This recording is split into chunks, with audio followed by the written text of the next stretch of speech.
Chapter 5. Lying next to Joe, I let thoughts race through my mind. Nightmares haunted my every sleep. Joe was breathing heavily, comfortable. There had been no spiders to trouble her. Since the night of the party, she had asked me to check our room before she could fall safely asleep. I rubbed my big toe against the softy. Nothing. I lay back on the bed and could have cried. Two worlds had converged, equally surreal. The world below, Sue, and the dawning of some terrible new world in upper, and that these worlds converged, collided, because of me. How long would it take for the disease to spread? Was my old world about to collapse? I tried to wake earlier in the morning and go to bed later than Joe, but I was as kind as I could be. The slice into my big toe would never heal, but I could at least conceal it. But I resolved to see a doctor I knew who was bent enough to keep things quiet. I knew him because I once did him a favour. That was all I needed, the doctor and some credit. Maybe I could sort things out. About 7 years previously, I'd been sent to investigate a case of rule breaching. In those days, I worked many hours away from the office. It was just before Joe and I had got married. A doctor had been accused of sexual relations with a young helper girl. In fact, it was a trumped-up charge by a disgruntled patient. This patient had had a crush on the doctor, and when he did not return her advances, which would have contravened Article 214, she turned spiteful. At first, she used only to constantly book appointments at the clinic, but then she complained about her treatment. She would also bad-mouth the doctor to all who took the time to listen, further alienating the doctor who, naturally, refused to see her as his patient. This only exacerbated her response. Eventually the woman went a step too far and approached the helpers in his household. Apparently this was with the idea of getting access to his private life. She noticed that one of the helpers, a young girl, was very pretty and hit on the idea of accusing the doctor of gross misconduct. Not only medical misconduct, of course, and that was why I'd been brought in. But as the investigation proceeded, it became obvious what had gone on. The woman herself got into trouble. The doctor had to move practices. But during the searches, routine procedure, I came upon material that would have damaged the doctor's career for good, would have put him behind closed doors. Locked away, perhaps even forgotten, I found printed material, itself an indication of a rebellious mind, containing graphic accounts and pictures of illegal limb transplants. So you see, I knew. Explicit pictures of dismembered but still living subs, and gratefully posed uppers waving proud new arms and legs. But I would never have admitted this to Z. Perhaps I couldn't really admit it to myself. Perhaps I thought that this kind of practice was long since dead. In upper, there was selective amnesia, officially and unofficially sanctioned amnesia. There were also shots of grafted sexual genitalia. Much of the work dealt with routine transplanting of internal organs, but at the end of the bound papers there was a picture of a full head transplant. The operation, for so doing, rambled on for about 10,000 words, many of which I could not comprehend. But I didn't shop the doctor. I didn't shop him because that wasn't what I was investigating, and also because I liked him, and it gave me a thrill to think people would still risk everything by discovering such stuff. Maybe I didn't want to become involved in the tedious amount of tap work, computer input, that would have been involved so close to the wedding. At first I considered that perhaps Joe's father might change his opinion of me for the better, but then I thought otherwise. I didn't want any disruptions to a wedding that was already being seen as one big, mighty disruption. The simple fact was that there existed a kind of official schizophrenia. We knew and we didn't know. I knew things, and yet, honestly, I disbelieved them simultaneously. The doctor was grateful. We kept in touch for a while. He was eventually struck off from practicing for breaking a minor relationship rule. I read the dossier on that case. The doctor had inappropriately touched a young girl, 13 years old. She was an upper, so he didn't get placed on the register. I pictured him working at the edges of our world, wondered if he put into practice any of the bizarre things he had been studying. Before we lost contact, he had said that he was doing research into all kinds of things, exciting things. I didn't ask too much. You could never trust the phones. You can never trust the phones, not even ear transplants. Later at work, sitting down in my office, I blanked the screen of the phone and talked to the doctor again. This was risky, but worth it. Casting my eyes around the room, I recalled how Z and the child had been brought here before I fixed the papers. After the nervousness at the border, everything had gone smoothly enough. I thought how it was Z who had got me into the mess I was in right then. Mess? I trivialised my position. Unconsciously, I stubbed my unfeeling toe. I had the beginning of the disease. There was nothing in the world worse than that. After we got out of subearth, I took Z to the government buildings with the child. Nobody thought anything unusual about that. Though dawn had recently broken and the beginnings of the hiss had started, the hiss is the name we give to urban traffic, my behaviour was unnoteworthy.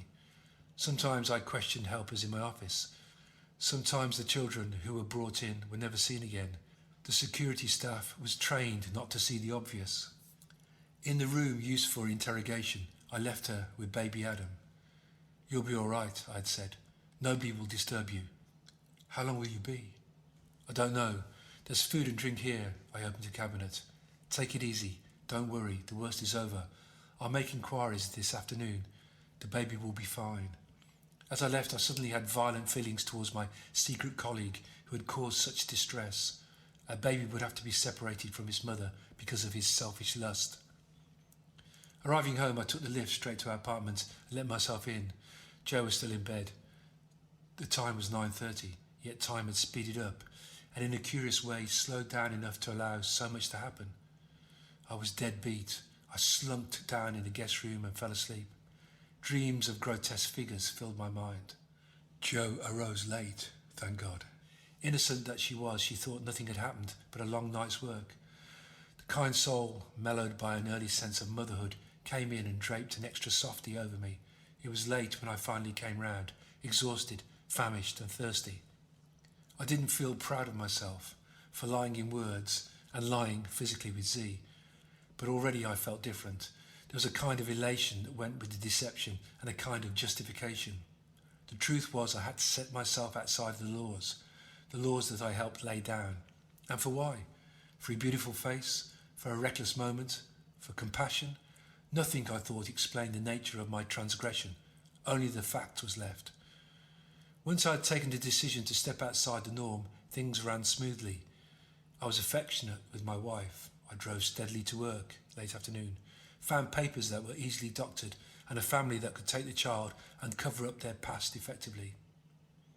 Anything that might have gone wrong would have meant instant execution, I suppose. Better that. Z told me she was due back on duty the following day. I didn't know. There was a tearful parting from Adam that I could barely witness. The new mother was grateful and cold. Her son had died 3 years previously, and her most recent pregnancy terminated after 4 months, like so many. All she had to do was conceal the child and disappear for a while. I had the means to write out papers that would allow her free travel. Many women disappeared and returned with children, or with new personalities, or new lives. It was the way of our world. Sanatoriums littered the southern coast, and potent men pimped themselves freely. We needed children, and so you might wonder that a society in need of children would so mercilessly kill them. But we did, and do, I presume. That is why we have the white rooms. The child, whose name was coded as Adam blank, was registered as having been born at blank on blank to the woman and her husband. They had money and enough grief to risk anything. Z watched her son leave in the arms of this woman. The baby was quiet and beautiful. The woman and baby were given covering documents. I had to tap in some extra notes into the records afterwards. Much of my work was rewriting history, a kind of multitudinous personal history. When I came back, Z had disappeared, and that was only the beginning of my troubles. It was only a few days later that I received the first note, coded of course. The note was short and to the point. They wanted money. I could have laughed when I read it. The whole world sank to my bowels, and I truly did nearly laugh. Then I vomited into the toilet basin. Later, sitting in my favourite chair, I quietly seethed with anger. They were blackmailing me for saving their son. A boy who might have grown up in a dirty, disease-ridden town. A boy whose brain could have been eaten from the inside as his limbs were numbed from the outside. A smile like a wound gashed my face. The irony was not lost. All that is history, but they had brought me to where I was then, so I made contact with the doctor. How else was I to get a cheap shot and the chance to fight the numbness. That dag numbness that constantly ate at my thoughts, so that my mind was left numb. At least my mind was not being eaten by the disease. Dag forbid. The blackmail had arrived electronically. Either I owned up to my transgression or I paid up. No choice. Of course I tried to find out who it was, but my surreptitious appeals for help didn't work. I was stuck with the demands, and the demands I paid. The blackmailer knew exactly how I was to pay the credits without involving the system. I suppose I was chosen because of my security clearance. It all made me feel ill and foolish, but I coped. The first thing I determined was to track down the girl, but she had quickly left my employ and was no longer in our world, it seemed. Quite legitimately, she could have crossed the border back to subearth or was holding up illegally. My hands were tied. I could not use the baby to stop them, as everything connected me. Neat. But I wasn't at all sure why they were blackmailing me. That part was naive, I suppose. But I was to discover a complexity beyond my narrow rationale. Once I paid the credits, there was no stopping him. I got drained. All the while my child was growing in the womb and my wife becoming more adorable, except I was getting cold and distant and irritable, and yet I tried to keep everything together. At work I was suspicious of everyone. Paranoia was soaking my spirit, and the blackmailer was soaking my reserves. Just when things appeared they could get no worse, some shares I'd shuffled before the nightmare bombed, and even that was not quite that. My shot was due. My shot was due and I could not afford it. No matter what I thought up, I could not raise the money. There was nothing Joe would fall for, and Joe's father had been my only hope. But I convinced myself that I could do without the shot. Explaining to my legitimate doctor that I was going elsewhere for the jab, I lost a good ally. Again, I was able to rewrite my personal history. By that stage, I didn't much care. The whole of the upper world was rewriting and programming history, and I was a fool, a hanged man. If there was anything to say in my defence, it was that I did call in enough favours to ensure my wife's shot could be paid for. In that way I was protecting her and the baby from the possibility of the disease and also disgrace. To be associated with a loser would have damaged her, but she had much worse to come. That was the position I was in so recently, and then it got worse. Having a shot is a big deal and big expense.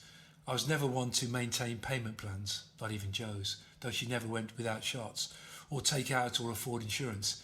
I'd never before been blackmailed, and that dirty bastard arachnid must have known the squeeze on me, must have watched me suffer, and known that his child lived and had shots because I stuck out my neck and knew that my family was in big danger.